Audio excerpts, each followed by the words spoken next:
Aujourd'hui c'est le troisième épisode de cette série où je teste les premiers chapitres de livres pour voir si je les garde ou non sur la liste des livres que je veux lire. Bonjour tout le monde, j'espère que vous allez bien. Ça me fait plaisir de vous retrouver aujourd'hui pour cette vidéo. Bienvenue ou re-bienvenue sur ma chaîne. J'ai commencé cette série-là l'an dernier. J'ai déjà fait 2 épisodes, alors aujourd'hui on continue. Donc le concept est pas très compliqué, c'est que j'ai une liste want to read interminable sur Goodreads que j'utilise encore moins activement, mais quand même, j'ai aussi la même liste sur Fable que j'utilise un peu plus maintenant. Et on parle de genre 400 livres, quelque chose comme ça. Il y a des livres que j'ai mis dans cette liste-là il y a plusieurs années que je n'ai toujours pas lus et je me demande maintenant, est-ce qu'ils ont toujours leur place sur cette liste-là? Donc, comme pour les épisodes précédents, j'en ai choisi 10 que j'ai mis sur ma liseuse et je vais lire le premier chapitre de chacun de ces livres-là. Puis après ça, on voit si je les garde sur ma liste parce que ça a du potentiel ou au contraire, je me rends compte que c'est pas pour moi, donc on les enlève, on fait un peu de ménage. Je vous invite à aller voir les vidéos précédentes si vous ne les avez toujours pas vues. Je vais mettre les liens aussi dans la barre d'infos juste en bas.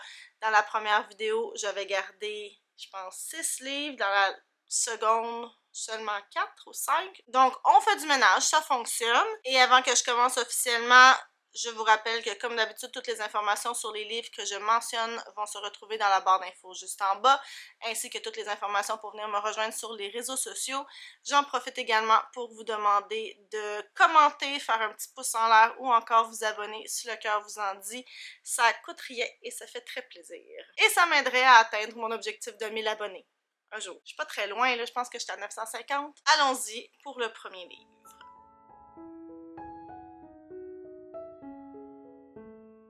Le premier livre que je vais tester s'appelle The Girls of Mischief Bay. L'autrice est Suzanne Mallory. C'est le premier tome d'une trilogie. Ah non, bien plus que ça. 4 livres. Donc une tétralogie qu'on dit, je pense, quand il y a 4 livres. Ça se peut, je me trompe. Ça a été publié en 2015 et de ce que je vois, ça n'a pas été traduit en français. Selon le synopsis, on va suivre 3 femmes qui vont utiliser leur amitié, en fait un genre de famille choisie, quelque chose comme ça, pour partager qu'est-ce qui va pas dans leur vie. On a d'abord Nicole qui dirige un studio de pilates et elle doit être celle qui soutient sa famille, son mari qui écrit un scénario. On a aussi Shannon, qui est vice-présidente d'une firme, probablement en droit, j'imagine, qui a une possibilité d'une relation avec un nouvel homme. Est-ce que c'est possible, malgré ses responsabilités professionnelles? Et Pam, qui, malgré sa belle maison et son mari qu'elle adore, se sent un peu... je pense elle sent qu'elle n'est pas satisfaite de sa vie, donc parce qu'elle est une maman qui reste à la maison. Donc on va regarder comment ça commence cette histoire-là, comment ces 3 femmes-là sont présentées, j'imagine. J'avoue que je lis ça, le résumé, et je vois tellement de trucs passer au niveau de la charge mentale des femmes, puis tout ça que je suis pas certaine que ça a si bien vieilli que ça. Ça fait quand même 10 ans. Peut-être que ça va me prouver le contraire ou que ça a un message un peu plus féministe. On verra. Donc, je teste le premier chapitre de The Girls of Mischief Bay et je vous en reparle dans quelques instants.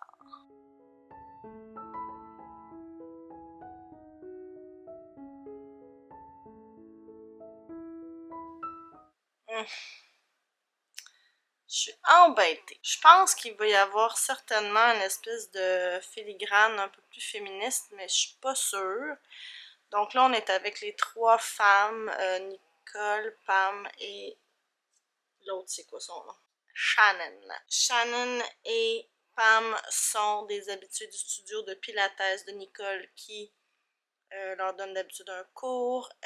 Elles sont souvent seulement les 3, donc bon, elles vont luncher ensemble. Déjà, en partant, il y a des petites mentions de la culture des diètes très très très présente de je veux pas prendre un burger avec des frites parce que c'est pas bon pour la santé, je vais prendre une salade, des trucs comme ça m'énerve déjà en partant.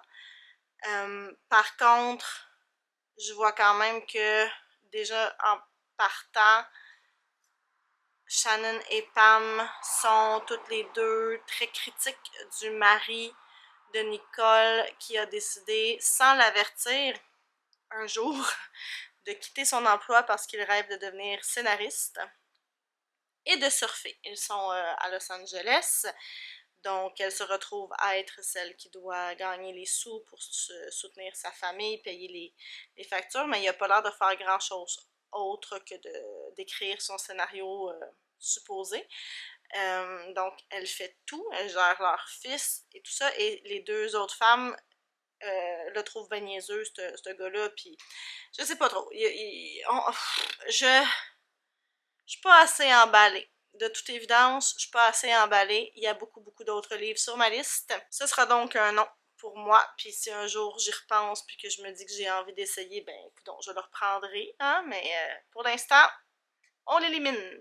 Passons au deuxième livre.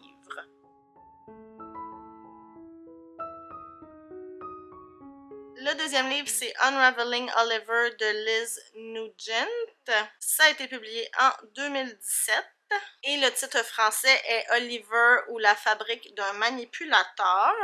Je pense que ça parle de violence conjugale. Donc, on est avec Oliver qui est marié à Alice, qui sont le couple parfait que tout le monde envie. On nous dit dans le résumé qu'un soir, Oliver va agresser Alice et que, bon, les gens vont comme... ça va comme être révélé, là, dans le fond, son côté sombre.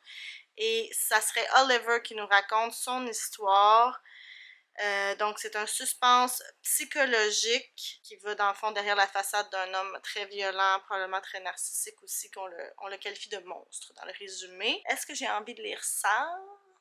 On va tester le premier chapitre. Là, je me demande des fois comment ça se fait que j'ai mis ça sur ma liste. C'est sur ma liste depuis, attendez, je vais vérifier, novembre 2021, ça a été publié en 2015, celui-là aussi. La note, c'est 3.8 sur Goodreads. Je ne sais pas. Je ne sais pas. Je n'avais aucun souvenir de ce livre. On dirait que je me rappelle pas d'où je l'ai vu passer, pourquoi j'avais émis le souhait de le lire, je ne sais pas. C'est peut-être une recommandation que j'avais vue quelque part, aucune idée. Donc, testons le premier chapitre qui nous fera peut-être aller dans la tête de cet homme violent. Et je vous en parle dans pas trop longtemps.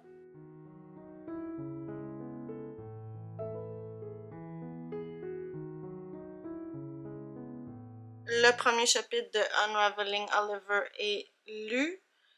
Je crois que celui-là aussi, je ne vais pas le continuer, je vais le retirer de ma liste, mais ça a été moins facile, déjà que le premier livre, ça n'a pas été si facile que ça, mais celui-là, ça a été encore moins facile de prendre ma décision. Je trouve que le style d'écriture est intéressant. Je pense que c'est un livre qui est bien écrit. Par contre, je ne crois pas... Tu sais, je suis allée voir en plus les reviews en ligne avant de prendre ma décision pour voir qu'est-ce que les gens en disaient là, quand ceux qui l'avaient aimé, ceux qui l'avaient moins aimé. Puis ce qui revient beaucoup, c'est que c'est une étude psychologique sur un personnage. D'un personnage, dans le fond, qui commet un acte super violent sur sa femme. Dans le premier chapitre, tu sais, il abat tellement fort qu'elle tombe dans le coma. C'est pas un spoiler parce qu'on le sait dans le résumé, puis ça arrive super, super rapidement. Qu'est-ce qui l'amène à faire ça et tout et tout. Je pense que c'est ça qui est exploré dans le roman. On voit sa vie, sa jeunesse, probablement, de ce que j'ai pu comprendre, une personne abusée qui devient un abuseur. J'ai pas envie. J'ai pas le goût. Ouais, non. Dans le contexte actuel, je pense que... Bon, tu sais, dans la vie, tout s'explique, là, mais j'ai pas nécessairement envie de passer du temps avec un homme violent et narcissique. Puis peut-être que l'autrice veuille que j'aie pitié de lui, puis que je comprenne d'où il vient, ce pauvre homme. Ça me tente pas. Ça me tente vraiment, vraiment pas. Donc, puis en plus, il y a des gens qui disent que ça, c'est pas un thriller, là, c'est pas très prenant. Apparemment, c'est pas si palpitant que ça. Donc, je vais retirer ce livre-là de ma liste Want to Read. Donc, 2 en 2! Youpi! Ma liste d'abandon grandit constamment grâce à ce défi. Allons-y pour le 3e livre.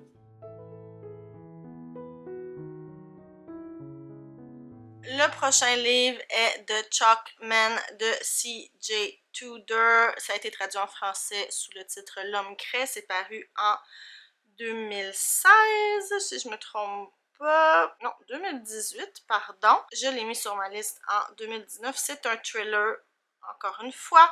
Donc, on va suivre un homme qui s'appelle Eddie. On est en 2016 avec lui. Et en fait, quand il était petit, Eddie, lui et ses amis faisaient des petits bonhommes craies sur les murs et dessinaient. À un moment donné, ça les a amenés, ce que j'ai compris, à un corps démembré.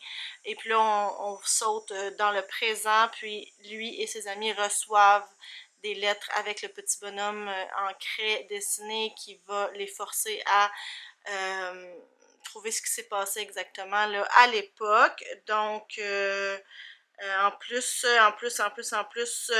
il y aurait un de ses amis qui se fait tuer, donc il pense d'abord que c'est comme des blagues, un canular, mais finalement ça devient plus dramatique, plus sérieux. Donc voilà, on a comme une énigme, puis un genre de thriller psychologique aussi. Alors on va voir ce que ça donne. Je pense que déjà c'est un petit peu plus... Je pense que c'est une histoire qui m'intéresse déjà un petit peu plus que les 2 autres. Voyons voir comment c'est écrit et si ça arrive à capter mon attention pour de bon.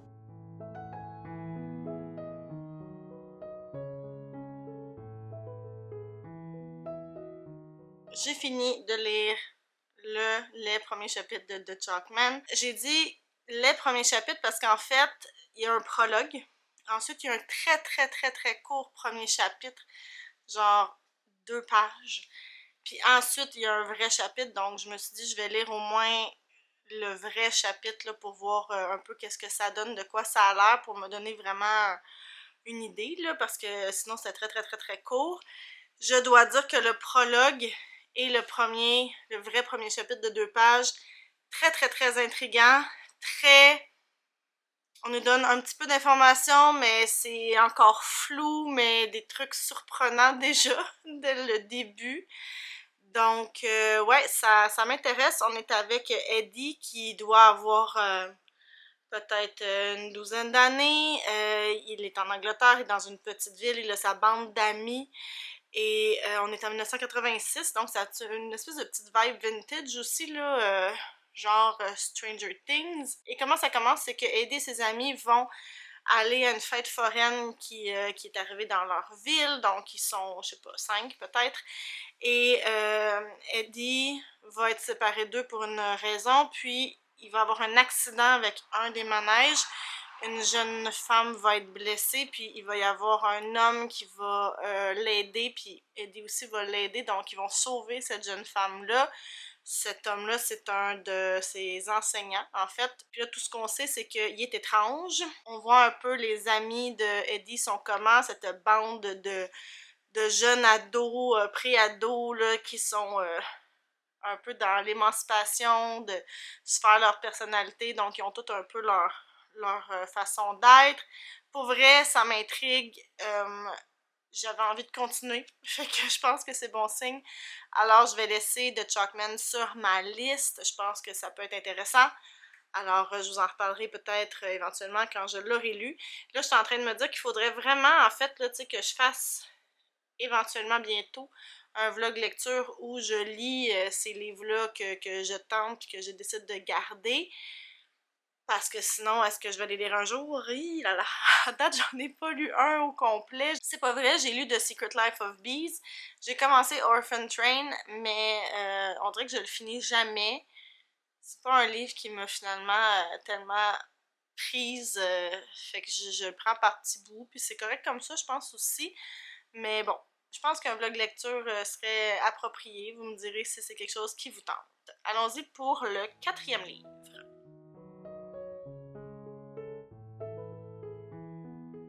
Le quatrième livre qui sera le dernier pour aujourd'hui, parce qu'après ça, je vais aller faire autre chose de ma journée, c'est Homefront Girls qui a été publié en 2014. Le titre français, c'est Petite recette de bonheur pour les temps difficiles. Et je l'ai mis sur ma liste en 2019, donc ça fait quand même un petit bout. Ça a l'air d'être un roman épistolaire. En général, j'aime bien les romans épistolaires. On le compare au cercle littéraire des amateurs d'épluchures de patates que moi, j'avais adoré. On est aux États-Unis dans les années 1940, pendant la Deuxième Guerre mondiale, puis je pense qu'on va suivre les échanges de lettres de deux femmes dont les maris sont partis là, à la guerre. Alors elles vont, je pense, s'aider, partager leur quotidien, leurs questionnements, leurs angoisses, etc. Puis peut-être trouver du réconfort l'une dans l'autre à distance. Donc, on va essayer ça. La note, c'est 4.10 quand même. C'est assez haut comme note avec près de 6000 personnes qui l'ont noté. Donc, on va voir qu'est-ce que ça va donner. Alors, j'essaie ce petit roman épistolaire et je vous en reparle dans quelques instants.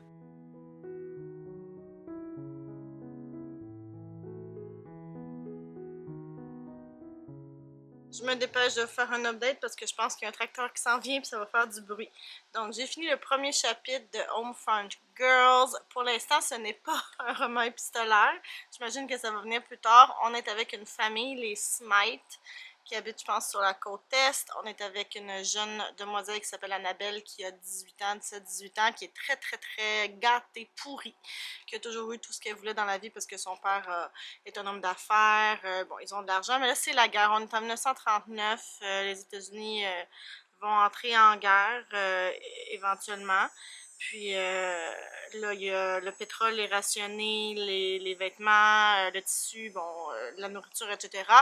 Donc, sa vie va changer. Pour l'instant, elle vient de se faire annoncer qu'elle devra changer sa façon de vivre et comme tout enfant gâté qui ne s'attendait pas à ça, elle n'aime pas du tout ça. Je pense que je vais lui laisser encore quelques chapitres, une chance. Pour l'instant, ça me fait penser un peu à le dernier tome de Anne, Reload Ingleside, qui se passe pendant la Première Guerre mondiale. C'est pas la même guerre, mais on a comme cette espèce de jeunesse qui vit sa vie, qui fait la fête, qui dépense ou qui vit sa jeunesse dans le fond, puis qui est là soudainement frappé à la réalité de la guerre.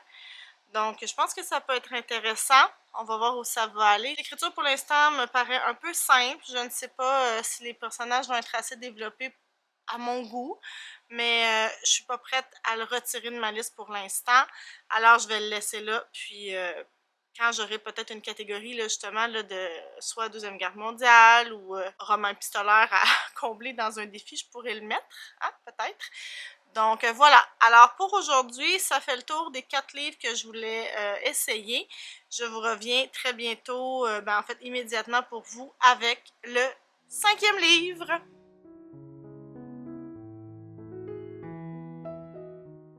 Rebonjour, je suis habillée différemment parce qu'on est le lendemain et on va parler du 5e livre qui est City of Girls par Elizabeth Gilbert.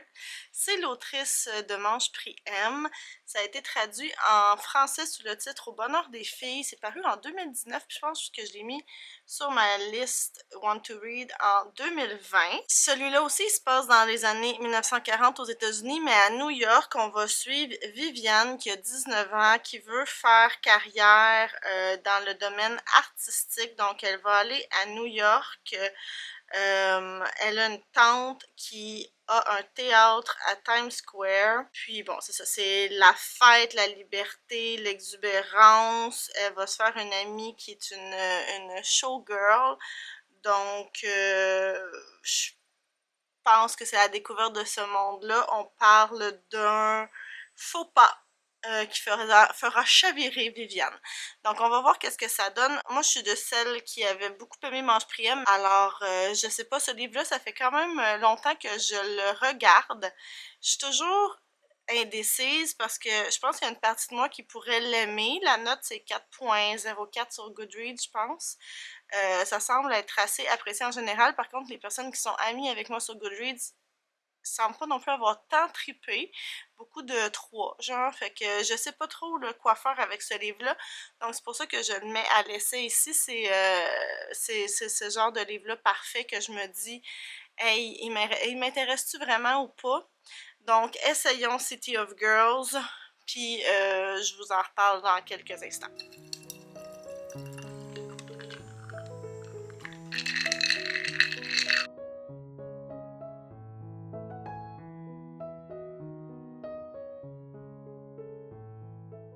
Premier chapitre et un petit prologue de City of Girls fini. Donc, on est avec Viviane alors qu'elle est une femme très âgée et elle raconte à une autre femme qui s'appelle Angela, mais je ne sais pas qui est Angela pour l'instant.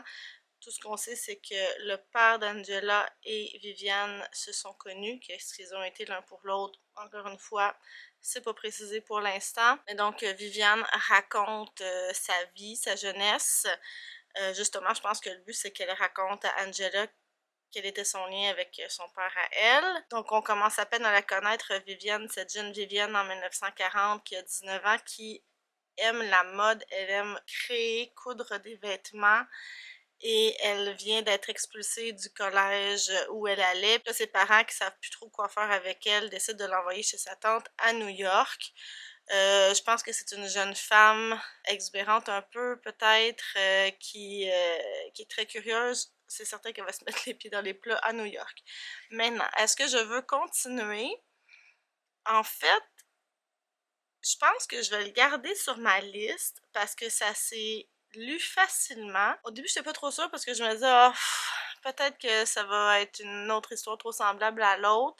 Ça semble pas être ça. En plus, je sais que à ma bibliothèque, sur audio, il est souvent disponible. En fait, il est presque rarement pris.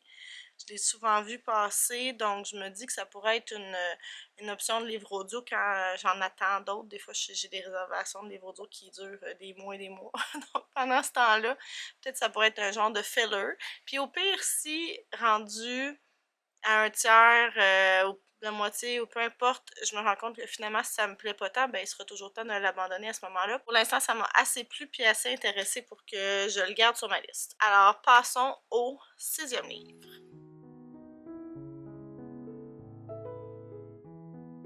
Le 6e livre de ce vlog est donc The Gifted School par Bruce Alsinger. J'imagine que c'est comme ça se dit. Ça a été publié en 2020 et ça fait aussi depuis 2020 qu'il est sur ma liste et de ce que je vois, il n'a pas été traduit en français.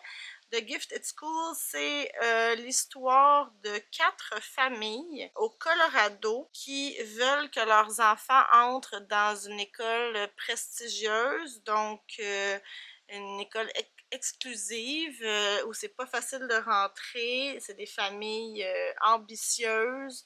Puis ça parle de qu'est-ce que les parents sont prêts à faire pour que leurs enfants aient une place dans cette école-là. Donc, toute la compétition qui va s'installer, les relations, comment tout ça va se placer dans leur communauté, dans leur cercle d'amis aussi. Je vois que j'ai peu d'amis qui l'ont déjà lu ou ont voulu le lire. Il n'est pas noté très haut, en 3.71. Il y a Sous le ciel qui l'a lu, qui lui a donné 3 étoiles il y a 3 ans. Donc, je sais pas. On va voir qu'est-ce que ça va donner. Est-ce que ça va être drôle? Est-ce que est-ce que ça va me faire embarquer? Allons voir, je vous en reparle dans quelques instants.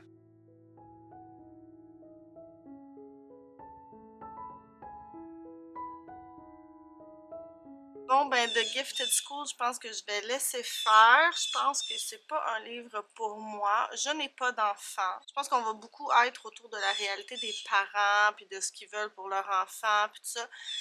Bon, en tant que femme qui n'est pas d'enfant, qui n'en aura pas, c'est quelque chose qui est très très loin de moi. Puis, ça m'intéresse pas. C'est pas que c'est mauvais, là. Je pense que ça peut avoir du potentiel. C'est juste que c'est pas quelque chose qui stimule mon intérêt. Puis je pense qu'il y a beaucoup d'autres livres qui m'intéressent plus que ça dans la vie. Donc on l'enlève et on se dirige vers le 7e livre.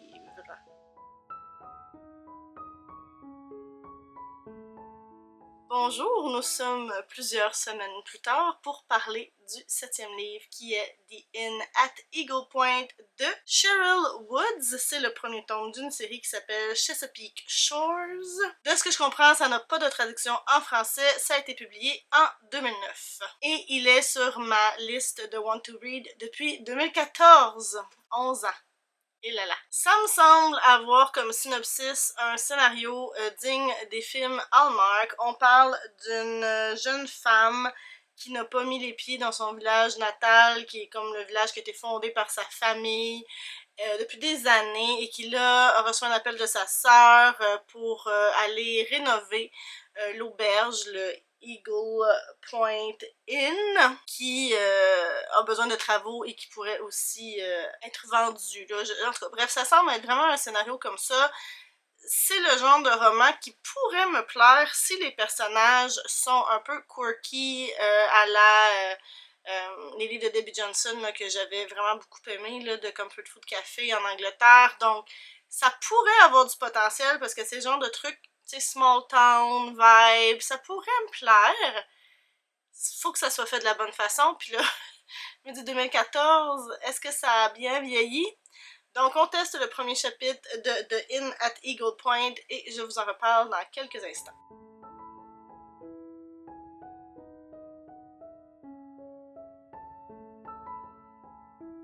Bon ben, j'ai même pas fini le premier chapitre, puis je sais que je vais l'abandonner, que je ne le lirai pas, qu'il va être tiré de ma liste de ce que je veux lire. En fait, j'ai lu le prologue, puis je me suis rendue quand même quelques pages dans le premier chapitre. Donc, dans le prologue, on est avec Abby, qui voit sa mère quitter la maison familiale. Donc, ses parents, de toute évidence, se chicanent souvent. Ça n'a pas l'air d'être une relation très, très... positive entre ses parents, puis là, ben, elle voit sa mère qui est sur le bord de la porte avec une pile de valises et qui quitte cette relation. Puis déjà, j'étais pas trop fan de comment c'était amené tout ça, puis comment c'était traité. Puis après ça, j'ai commencé le premier chapitre, puis là, on est 15 ans plus tard, donc Abby reçoit un appel de sa sœur Jess, avec qui elle a un écart de 10 ans, donc ils sont 5 enfants dans la famille. Elle, c'est la plus petite, Jess, c'est la seule qui est restée dans leur ville natale. Et puis là, elle lui dit, il faut que tu viennes, j'ai besoin de toi, il faut que je te l'explique en personne. Puis là, plus loin dans le chapitre, on rencontre un duo de père et fils qui travaillent pour une banque dans cette petite ville-là. Et puis on apprend que l'auberge, en fait, le Eagle Inn, est menacé de saisie par la banque. Donc, faillite en vue, quelque chose comme ça. Et je m'ennuie. Je m'ennuie terriblement. Je trouve ça vraiment plate. Fait que si je m'ennuie déjà après genre 6 pages, c'est pas bon pour la suite, c'est pas bon signe pour la suite, donc je vais l'abandonner. Et allons maintenant voir le 8e livre.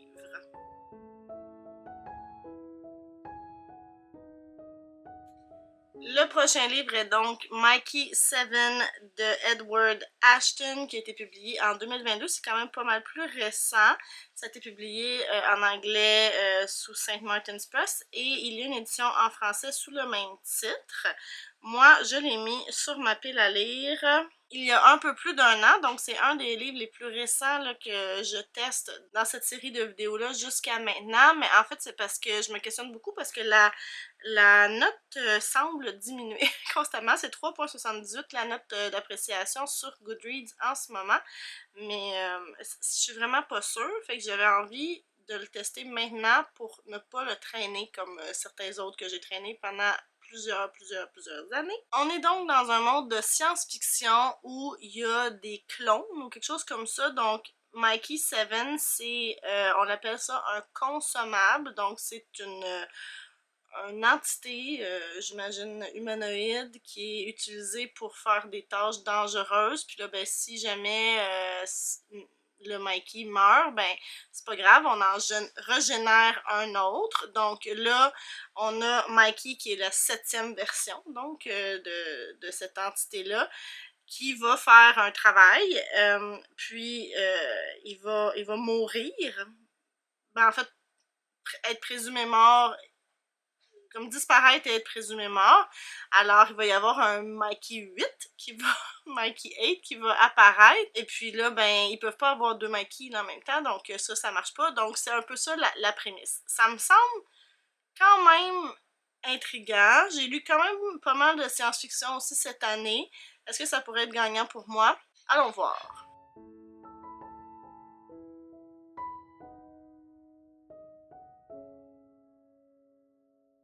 Celle-là, je le garde. Je suis contente de l'avoir essayé pour vrai parce que je commençais à avoir des doutes avec des trucs que j'avais vu passer, mais finalement, pour vrai, à date, là, le premier chapitre, j'ai vraiment aimé ça. On embarque tout de suite dans l'action. On est à quelque part. On sait pas trop où exactement, mais on est avec Mikey 7, Mikey 7, qui tombe dans un trou pendant qu'il fait des recherches sur je sais pas quoi non plus. Et puis son coéquipier dit ben écoute, si t'es blessé, je pense que le mieux à faire c'est que on te laisse là, tu vas mourir, mais on va te régénérer, puis tu vas revenir, parce que la technologie permet dans le fond de ramener la personne avec les mêmes souvenirs et tout ça, fait que c'est comme la même personne, entre guillemets. Fait que, il dit ok, parfait, tu sais, puis il dit bon, ben je vais mourir, puis il dit de quoi je vais mourir, tu sais, est-ce que je vais ouvrir mon seau, puis l'oxygène, puisqu'on est comme sur une autre planète, là, je pense, l'oxygène, l'atmosphère de la planète va finalement me tuer. Bon, mais finalement, il arrive quelque chose, puis il meurt pas, il réussit à sortir du trou où il était perdu, puis là il se dit peut-être que ils ont pas encore eu le temps de déclarer que j'étais mort, puis il retourne chez lui, mais Mikey 8 est dans son lit. Donc ça finit comme ça, mais il dit lui-même là, que d'être un double, c'est problématique, donc il devrait y avoir des situations un peu plus difficiles qui s'en viennent, mais on est vraiment beaucoup dans l'action, là, tout de suite, là, il se passe plein d'affaires, on est dans sa tête, c'est une narration au jeu, donc on sait ce qu'il pense, un très bon premier chapitre, j'achète, donc on le garde celui-là sur la liste, et puis là on s'en va pour l'avant-dernier livre, le 9e.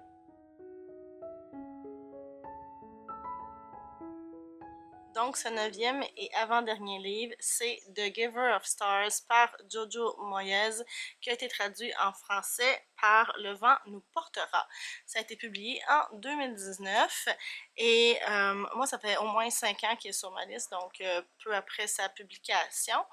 Et Jojo Moyes, moi, c'est une autrice que j'ai beaucoup aimée jusqu'à maintenant. J'ai lu toute la série là, de Avant toi, je les ai tous aimés, en fait, toute la trilogie. J'en avais lu un autre aussi qui m'avait plu, je me rappelle plus du titre. Et donc, je veux tester cela. La cote est très haute sur Goodreads. J'espère que je vais vouloir le garder. On est plus dans un roman historique cette fois-ci. Donc, on va suivre une femme qui s'appelle Alice, qui est anglaise d'origine, qui va épouser un Américain, mais on est à l'époque de la Grande Dépression, et puis la vie est pas facile, et puis là, elle va répondre à l'appel d'Eleanor Roosevelt, qui est l'épouse, la première dame en fait des États-Unis, l'épouse du président, qui veut créer une espèce de bibliothèque ambulante pour aller porter des livres à des gens qui sont dans les endroits reculés, donc pour faire circuler un peu le savoir, j'imagine. Donc c'est ça, c'est l'histoire de cette dame, Alice, qui s'en va faire ça, donc cette bibliothèque ambulante, avec une autre dame qui s'appelle Marjorie. Donc on va tester le premier chapitre et j'espère vraiment que ça va me plaire, parce que ben moi les livres qui parlent de livres en général, ça me parle. Je suis juste pas sûre au niveau de la période historique, là, fait qu'on va voir et je vous en redonne des nouvelles dans pas très longtemps.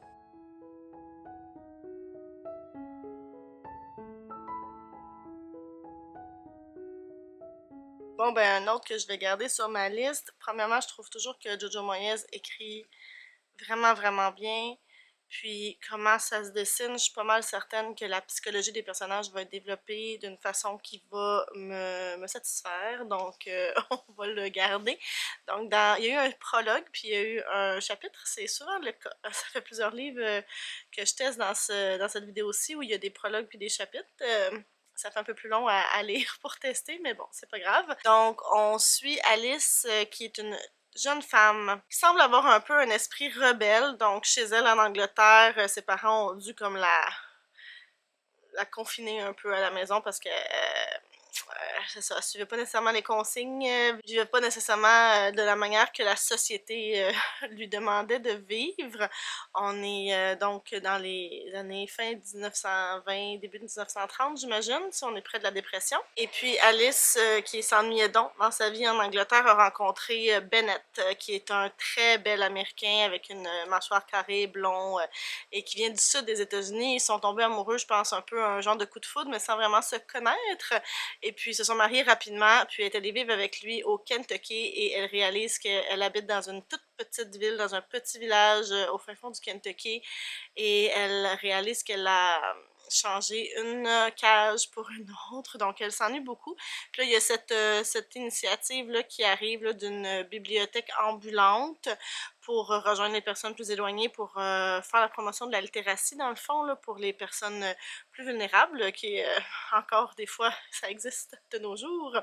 Donc, il y a cette initiative-là, et sur un coup de tête, elle décide de s'inscrire pour être une des bibliothécaires qui va aller se promener puis aller distribuer les livres. Donc, j'ai bien hâte de voir qu'est-ce que ça va donner plus tard quand je vais le continuer. Parce qu'évidemment, on est dans une époque très différente de la nôtre. Donc, premièrement, la religion est omniprésente. Le rôle des femmes, d'avoir des femmes qui partent seules comme ça sur les routes pour aller livrer des livres, c'est pas nécessairement bien vu par tout le monde. On le voit dans le prologue que ça peut mettre dans des situations un peu périlleuses.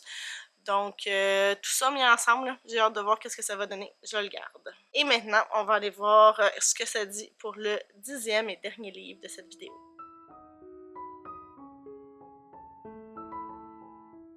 Alors, ce dernier livre pour cette vidéo, ce sera Pretty Girls de Karen Slater, qui a été publié en quelle année? 2017 et qui est sur ma liste depuis 2019. Il a été traduit sous le même titre en français. Je crois que c'est un thriller et je crois aussi que je l'avais mis dans des piles à lire il y a plusieurs années et je ne l'ai jamais lu, puis je pense que j'ai peur d'avoir peur, honnêtement.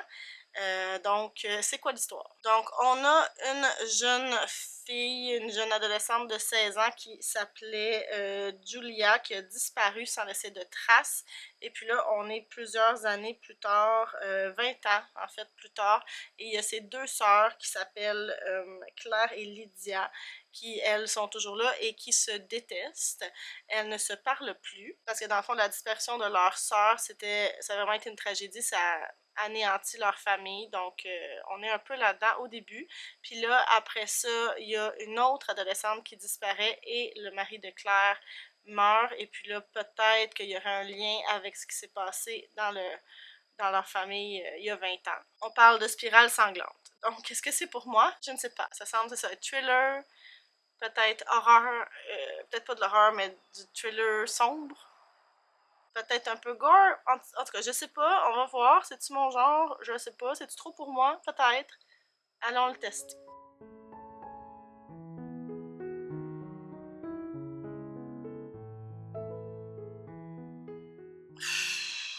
Bon ben ça a pas été long, j'ai juste lu le prologue puis j'ai décidé que j'allais pas plus loin. C'est le papa de la jeune demoiselle qui est disparue qui nous parle dans ce prologue-là. Il explique comment lui et sa femme alternaient entre l'espoir de retrouver leur fille ou les espèces d'images dramatiques là, de peut-être de quel crime aurait pu être commis contre elle. Puis juste ça, puis là, il y a comme la comparaison avec un chien errant qui est retrouvé, puis mon Dieu. Juste quelques lignes, puis on est déjà dans la cruauté humaine, puis je pense que ça va être trop pour moi. Donc, bon, venez me dire dans les commentaires si vous pensez que je fais une grosse erreur. Je pense que c'est juste un livre, je pense que ça peut être un livre qui est excellent, mais que c'est pas un livre pour moi. Je pense que je suis trop sensible, mon petit cœur de guimauve ne le prendra pas, n'arrivera pas à passer au travers, donc je vais le laisser de côté. Mais ça veut donc dire que j'ai terminé ce 3e épisode de test de premier chapitre de 10 autres livres. Donc, si on fait un petit récapitulatif, ceux que j'ai décidé de garder sur ma liste, ce sont The Chalkman, Homefront Girls, City of Girls, Mikey 7 et The Giver of Stars. Et ceux que j'ai décidé de abandonner, de retirer de ma liste, ce sont The Girls of Mischief Bay, Unraveling Oliver, The Gifted School, The Inn at Eagle Point et Pretty Girls. Il y a beaucoup de titres avec girls dedans, je sais pas si vous avez remarqué, là, ça devait être une mode, c'est encore le cas peut-être, je sais pas. Ça veut donc dire que c'est la moitié des livres que je garde et l'autre que je ne terminerai pas. Venez me dire dans les commentaires s'il y a des livres que j'ai testés, que vous avez lus, ce que vous en avez pensé, si vous pensez que j'ai fait les bons choix ou non, ou s'il y a de ces livres-là qui vous tentent. Si vous êtes rendu jusqu'ici que vous savez pas quoi mettre dans les commentaires, mettez-moi un petit emoji de fille, parce qu'il y avait beaucoup de titres avec des filles. N'oubliez pas que toutes les informations sur les livres que j'ai mentionnés se retrouvent dans la barre d'infos juste en bas, ainsi que toutes les informations pour venir me rejoindre sur les différents réseaux sociaux. N'hésitez pas à vous abonner à ma chaîne si le cœur vous en dit. Je vous remercie beaucoup d'avoir été là et je vous dis à bientôt. Bye!